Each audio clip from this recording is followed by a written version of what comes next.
In this video, I'm going to share with you the most important comments made by the creator of the Onewheel in a recent interview.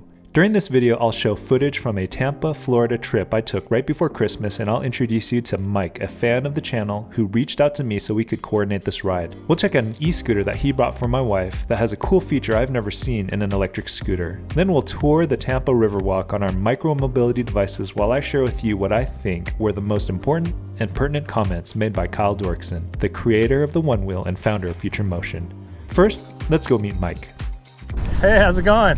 Hey, Jimmy Chang. Hey man, nice to meet you. Yeah. I saw in your video the last time that they gave you a new one. The last time, I think, when you first did it. Yeah. This one looks slightly used. Yeah, this one's slightly used, but yeah, it's still in good shape, right? Yeah, good shape. Yep. I mean, you can see it's got a couple dings. These are just their rentals. Yes. Yep. And so, yeah, I haven't checked how many miles is on it, but I was just going to ask you. A lot of them, they send them to me and they don't have very many miles on them. So, let's see, this one, 21 miles on it. Oh, okay, that's practically new. That's so cool. Yeah, that's a great idea. It's a great business, I think. You know, because it's like you see all these other videos of people trying to travel, and they're like worried and they have all the anxiety of trying, you know, that's you're right. going to be kicked out by the TSA, and then you don't even have to worry about it. It's so cool. Good. I brought the scooter for your wife.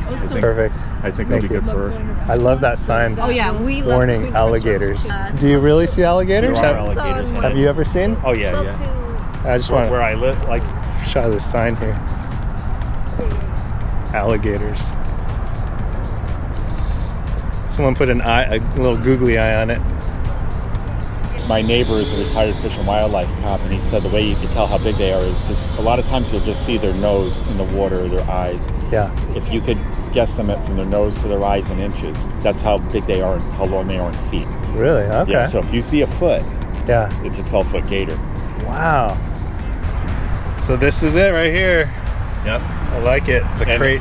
I have a neighbor that I showed him this and I told him about it. He goes, oh, I wish I saw that video because he spent it was like 60 or 70, I think like $70 on the Onewheel. On the little stand. Oh, yeah.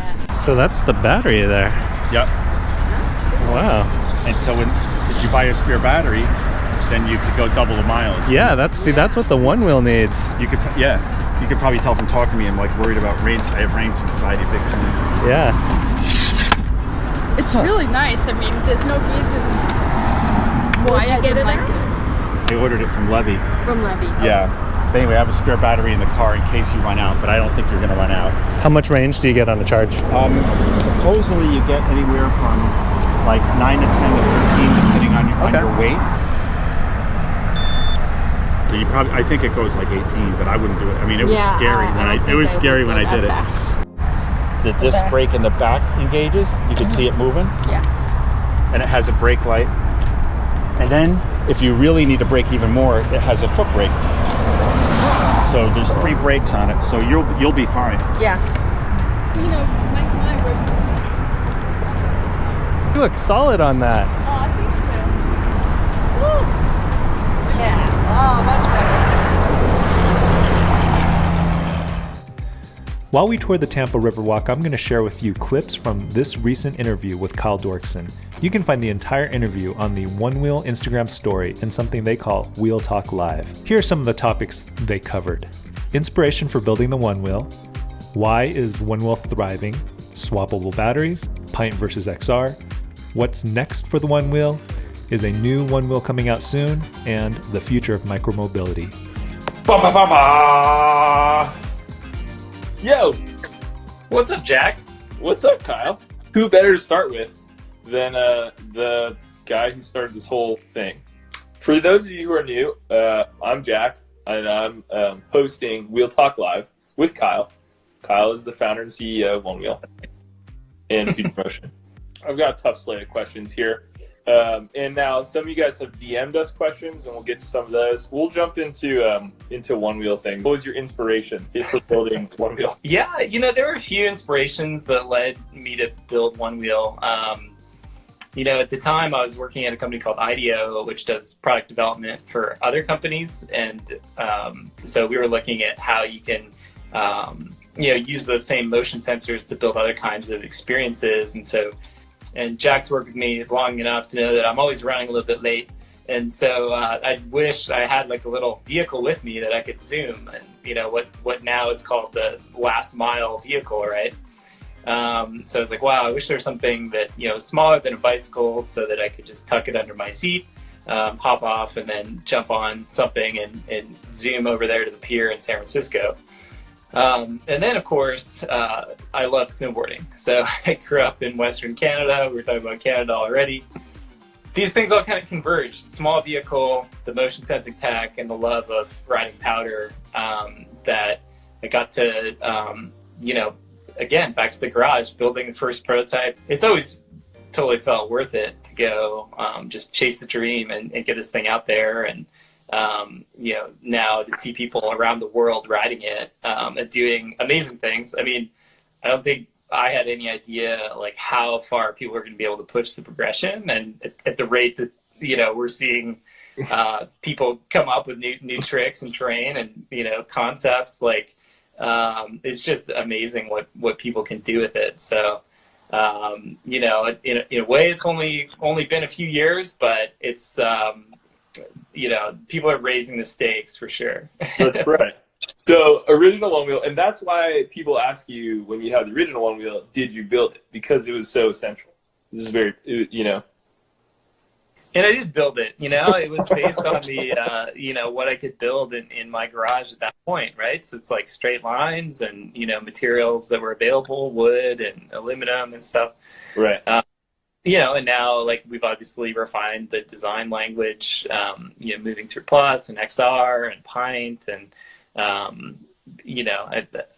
but the core, when you look side by side back to the original product, like, it's a very clear line, and right. It will always be. Building a company, running a company that is growing quickly, man, there's a lot of things to do. But if you look at that as the opportunity to learn a lot of things, I mean, the learning curve is just incredible, right?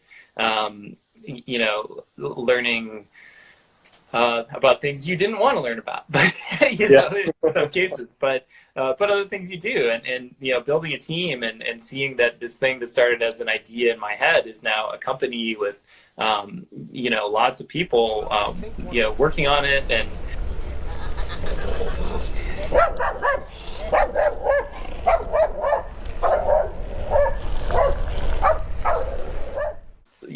the key thing is that you can't do it all yourself, and you need to surround yourself with good people and trust them to do good work. And I think we've built an awesome team, and we're thriving because of it. And swappable batteries always make products bigger, less reliable, and companies that like bet their company, their product on swappable batteries often end up going out of business because of the complexity of swappable batteries. Now, I'm sure this is going to be very controversial to all of you out there that are like so fired up about some swappable batteries. But, I think to make products, elegant and minimal and ultimately reliable, which I think is one of the key aspects, of looking at how hard people thrash their Onewheels, there's not that many products that you could do that with. Like, throw your Canon camera down a 6-stair and, let me know how it's doing. Like, it's difficult to engineer products that will hold up to the, what people expect their Onewheels to do. And, swappable batteries, you have little springs that are trying to hold the battery contacts in place. And, it's very difficult to actually make that work in the type of real world environment that we design our product for. So that's what I think about swappable batteries. There you have it, folks. Swappable batteries is actually a bad idea. I'm glad we settled that once and for all here. That's why you got to tune in to Wheel Talk Live every Tuesday and Thursday at 6 p.m. Okay, I just saw a comment down below about Pint or XR for you personally. For me personally, well, I mean, it's an interesting question. Like, if I only had one, I would have an XR. But, right. But you have one, and it's behind you, and it's a Pint. Well, That's my wife's Pint. But But I don't touch steal it. it a lot to go Don't ride. even think about it. So, you know, I love the Pint riding experience. I mean, given 20 minutes, I would probably go rally a Pint like over an XR. I think it's just, you know, it's nimble, it's compact, it's super smooth. You know, the way we've dialed it in is awesome for, you know, quick zooming around, super carvy. But XR, I mean, the ability to go like that much farther. I mean, obviously before XR, you know, we had the original, we had the Plus. Right. Those are great ride experiences. But then to really like double the radius that you can go, or you know, really more than double, that opens up so much more. And there's just like so many places you can go and experiences you can have that, you know, obviously XR opens up. And you know, obviously, yeah, a lot of people love XR. So, you know, they're like my kids. I can't choose my favorite one. But Right. I love all of them. Right. And then, of course, everybody in the comments is like, what's next? What's the next Onewheel? You know, I was on the live feed last, and I was saying that this, particularly right now, is a time to live in the moment. Yeah, what's the future? That's what they want to know. What's the future? Yeah. Yeah, I mean, we're gonna keep extending the Onewheel product line in you know, various ways that, you know, you might anticipate or you might not.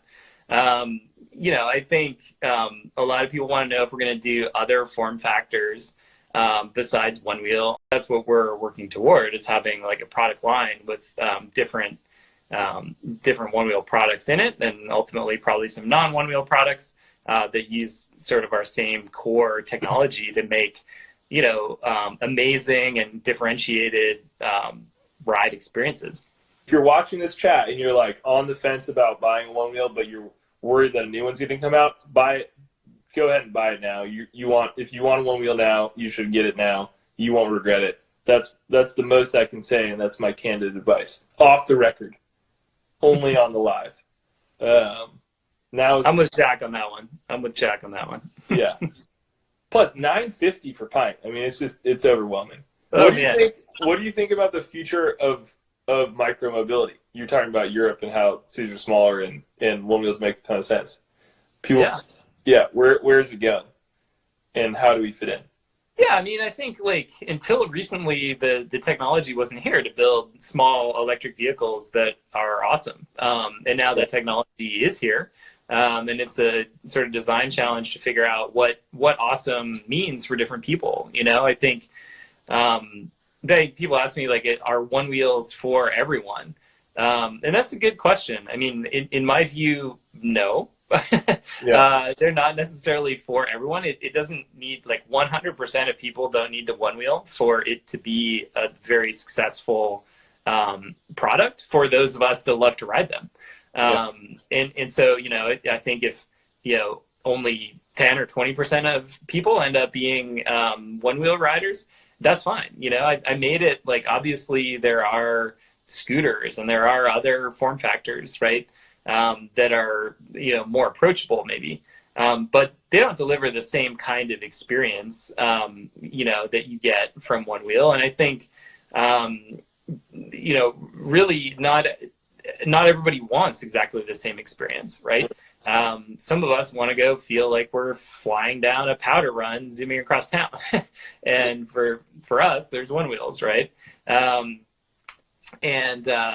You know, I think it's this interesting space where, you know, people ask questions like, oh, is it all about sharing, you know, and like with the shared scooters, shared bikes, are people going to buy scooters and bikes? Obviously, we know that people, you know, want to get Onewheels, and you know, so I think there's really this mix of different products. I don't think it's like a winner take all. Like some people are like, oh, when the perfect scooter comes out, like that will just win the entire market. It's like, no, I don't think so. Right. I think there'll be a bunch of different scooters, you know, all kinds of different bikes, obviously, Onewheels, other things, you know, and it's more of an ecosystem, right? And now with, you know, especially with the internet, like it's easy to have a global community of people You know, even if there aren't a ton of one-wheelers where you live, you can still be connected with other riders around the world. And you know, I think that's where we've built like a global community. And some cities and towns obviously have like lots of riders now. I mean, the group rides are legitimately big. But you know, I think even if you're like the only person in your town with a one-wheel, you're still having an awesome time, and you know, you can find online community and stuff like that, connect with folks. It's been fun. Thanks for joining me here on the first episode of Wheel Talk, folks. We'll see you every Tuesday and Thursday at 6 p.m. Jack and Kyle hit on a few interesting topics. It's reassuring to hear that Onewheel is thriving, especially in this climate where e-skate and e-scooter companies are folding. I do feel that the swappable battery thing is possible, but if the creator and founder doesn't see it in the future for the Onewheel, then we won't see it in any future Onewheel models anytime soon. I've talked about what I would like to see in a future Onewheel model in this video here. Check it out if you haven't already. If you're on the fence about buying a Onewheel, according to Jack and Kyle, you won't regret getting one now. This leads me to believe we won't be seeing a new Onewheel model anytime soon, probably in the year 2020. What would you ask the creator of the Onewheel and the founder of Future Motion if you had the chance to sit down and chat? I hope you enjoyed the video. Thanks for watching, remember to wear your safety gear, and remember to wash your hands.